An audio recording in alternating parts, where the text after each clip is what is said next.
अस्सलाम वालेकुम, कैसे हैं आप सब लोग। उम्मीद है सब खैरियत से होंगे। हमने पिछले हफ्ते बात की थी बेड रिडन पेशेंट्स के बारे में और फिर एक्सरसाइजेस के बारे में। तो एक तो है कि जो बेड रिडन पेशेंट्स होते हैं उनको हमें हमेशा हर 2 घंटे के बाद, ख़ास तौर पे वो जो बिल्कुल ख़ुद से मूवमेंट ना कर सकते हों, तो उन्हें हर 2 घंटे के बाद आपको उन्हें थोड़ा उनका जो साइड है उसको चेंज करनी चाहिए ताकि हवा लगे। और हाइजीन का बहुत ज़्यादा ख्याल रखना चाहिए हमें। और इम्पॉर्टेंट है कि उनके कपड़े जो हैं वो बहुत ज़्यादा देर तक ना रहें। ये नहीं है कि वो पसीना गर्मियों में हो तो पसीना ना आने पाए, और सर्दियों में भी इस तरह का लिबास या इतनी गर्माइश ना हो जाए कि उसमें भी वो बंदा वेट सा फील ना करे। तो इन चीज़ों का बहुत ध्यान रखना चाहिए। और हमें देखना ये चाहिए कि जब लंबे अरसे तक पेशेंट जो है वो बग़ैर मूवमेंट के रहता है तो आहिस्ता आहिस्ता उसके मसल जो हैं वो वीक होना शुरू हो जाते हैं, और जो मसल पे फ्लैश होता है वो भी कम होना शुरू हो जाता है, जिसकी वजह से आहिस्ता आहिस्ता हो सकता है कि वो बंदा खुद से ना ही मूव कर सके और ना ही कोई काम कल को कर सके।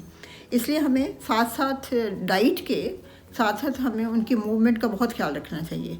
जो भी उनका केयर टेकर है उसको इस बात का लिहाज रखना चाहिए कि उस बंदे को, जो पेशेंट है, डाइट के साथ उसकी सुबह शाम मूवमेंट करवाए, पेशेंट की हालत को मद्देनज़र रखते हुए। अगर तो पेशेंट के जिस्म में कोई पेन का नहीं है प्रॉब्लम, तो फिर तो उस पेशेंट के मूवमेंट जो हैं वो ऊपर नीचे ज़रा ज़्यादा करवाई जाए। लेकिन अगर साथ में पेन का भी प्रॉब्लम चल रहा है तो फिर वो जिस तरह जितनी हरकत कर सकता है उसके मुताबिक उसको हरकत करवानी चाहिए। आम हालात में जो बड़े लोग हैं 50+ हैं, अगर उनके साथ कोई ऐसा प्रॉब्लम ना हो बेड पे लेटने का या कोई ऐसी इंजरीज़ ना हो, तो जाहिर है कि वो घरेलू काम करते हैं, कपड़े धो लिए, बर्तन धो लिए, उसके साथ सीढ़ियाँ चढ़ लीं।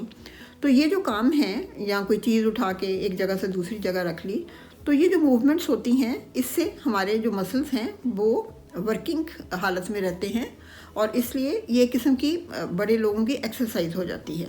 लेकिन चूँकि वो मरीज़ जो कि बेड रिडन होते हैं और मरीज़ जो बेड पर होता है वो ये तमाम कामों से कासिर होता है, तो इसको मद्देनज़र रखते हुए उनकी मूवमेंट इंतहाई ज़रूरी है। वो हाथ से लेकर नेक से लेकर सर से लेकर पाँव तक जितने भी अज़ा हैं उनको थोड़ा बहुत उसको हमें मूवमेंट उनको देनी चाहिए। या बेड का जो मरीज़ जो बेड पे लंबे अरसे तक होता है तो उसको बेड सोर्स भी हो जाते हैं, कमर पे या फिर साइड्स पे या इस जगह पे, क्योंकि हर वो फोल्ड जहाँ पे भी फोल्ड पड़ता है बॉडी का वहाँ पे पसीना आता है, और वहाँ पे आहिस्ता आहिस्ता ऐसे होता है कि जैसे जो स्किन है आपकी वो गलने लगती है।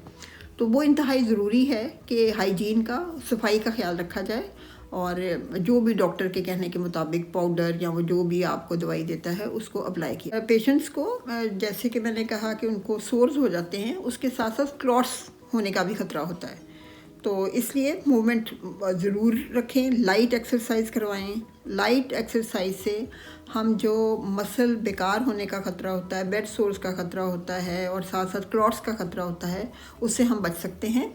और हम इस तरह मूवमेंट करवा कर मरीज़ को बहुत सारी तकलीफ़ से बचा सकते हैं। जैसे कि आपको मालूम है एक्टिव बॉडी जो है वो एक्टिव माइंड बनाती है, और फिर हेल्दी जो बॉडी होगी वो हेल्दी माइंड बनाएगी। तो हम ये जो एक्सरसाइजेज़ हैं इसको स्टार्ट करें, स्लोली स्टार्ट करें। इसको बहुत नंबर ऑफ़ एक्सरसाइजेज़ जो हैं उसको कम करें। पहले आप बेशक अगर मूवमेंट कर रहे हैं, अगर मरीज़ बहुत ज़्यादा नहीं कर सकता तो 3 टाइम्स एक में करें, फिर आहिस्ता आहिस्ता उसको 5 टाइम्स करें, और फिर आहिस्ता आहिस्ता मरीज़ की हालत को देखते हुए उसको बढ़ाते रहें। जो पिछले हफ्ते हमने की थी वो हमने जैसे कि अपना शोल्डर्स की और नेक की, अपना हेड की और लेग्स, आर्म्स, ये हमने किया था। आज हम दूसरा एंकल्स, फीट, टोज़, ये वाले करेंगे। हिप की हम बताएंगे कैसे हम हिप को ऊपर नीचे करेंगे तो उससे बहुत सा फ़ायदा होता है। फिर आप रोल डाउन कर सकते हैं साइड बाय साइड अपने बेड के ऊपर। एक्सरसाइज जो होंगी वो इंशाल्लाह मरीज़ को बहुत जल्दी रिकवरी करने में हेल्प करेंगी, तो इनको ज़रूर अपनाएं और मरीज़ की हेल्प करें कि वो जल्द से जल्द ठीक हो सके। तो चले आए अब हम लेट के इसके पोजेस बनाते हैं। अब जैसे कि मरीज़ अगर लेटा हुआ है बेड पे, तो जैसे कि मैंने कहा कि टांगें जो हैं उस दिन तो हमने थोड़ी स्लो मूवमेंट दिखाई थी।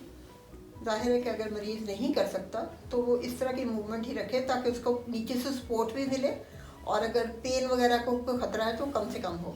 लेकिन अगर मरीज़ को पेन का प्रॉब्लम नहीं है तो फिर कोई भी जो हेल्पर है वो उनकी टांग को जितना भी मुमकिन हो सके ऊपर नीचे करे, जितना आहिस्तगी से करना चाहता है मरीज़, या फिर अगर मरीज़ को कोई प्रॉब्लम नहीं है तो ऊपर तक लेके जाए। और इसी तरह 2 से शुरू करो, 3 से शुरू करें और 5 तक लेके जाएं। इसी तरह फिर दूसरी भी टांग को इसी तरह करें।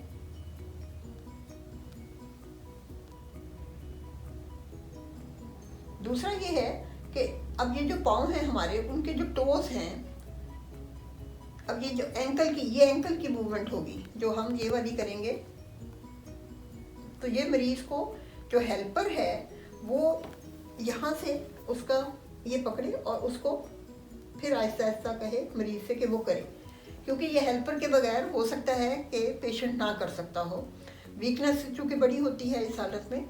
फिर दूसरा ये है कि अपने जो पंजे हैं उसको ऊपर की तरफ जितना मुमकिन हो उसको करे, फिर नीचे की तरफ लेके जाए, फिर ऊपर की तरफ लेके आए, और ये आहिस्ता आहिस्ता जिस तरह मरीज़ को बेहतर फील हो उसी तरह वो खुद करे या फिर हेल्पर उसकी मदद करे। ये तो हो गए हमारे एंकल का और टोस का और टांगों का।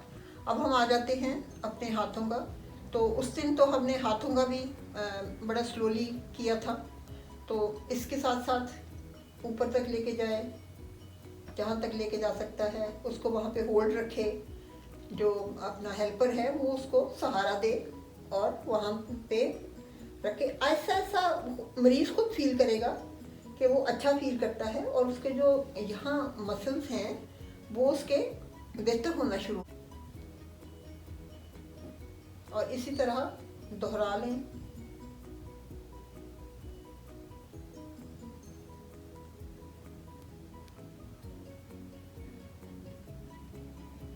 इसके साथ साथ जो ये वाला पोर्शन है हमारे बॉडी का, क्योंकि अच्छा दूसरा मैंने कहा था कि बॉडी को अपना साइड बाय साइड, तो ये साइड जो है वो मरीज़ की ये वाली पोजीशन जो ये तो हेल्पर ही को चाहिए कि वो उसको थोड़ा हाथ देकर उनकी ये वाला साइड बदलें, पीछे से हवा लगने दें। कोई उस वक्त आपने अगर उनकी कोई सफाई करनी है तो वो कर लें, और इसी तरह फिर दूसरी साइड भी उनको बदलवाएं। कुछ देर उधर बेशक जो हेल्पर है वो उनको सहारा दे और उनको थोड़ी देर उस पोजीशन में रखें, तो उससे भी बड़ी बेहतरी फील होती है। अब हम आ जाते हैं हिप एक्सरसाइज पे। वो वाले पेशेंट जो कि बिल्कुल नहीं कर सकते उनको तो फिर आप अभी थोड़ा टाइम लगने दें कि जब वो फील रिकवर हो थोड़ा सा। लेकिन अगर कोई ऐसा पेशेंट है कि जो वैसे मूवमेंट कर सकता है, उसको कोई पेन का खतरा नहीं है, तो फिर ये वाला टांगे ऐसे करें और थोड़ा सा अपने हिप को ऐसे उठाएं। ये देखें, इतना बेशक वक्फा हो ताकि मरीज़ को कोई ऐसी प्रॉब्लम ना हो, और फिर नीचे ले आए। फिर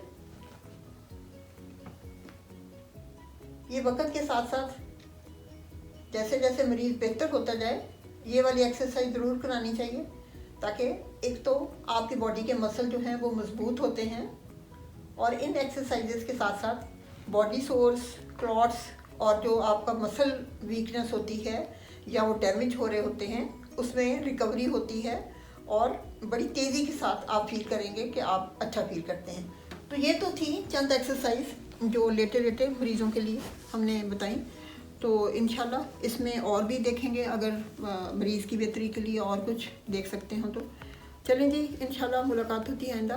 खुदा हाफिज़, थैंक्स फॉर वॉचिंग।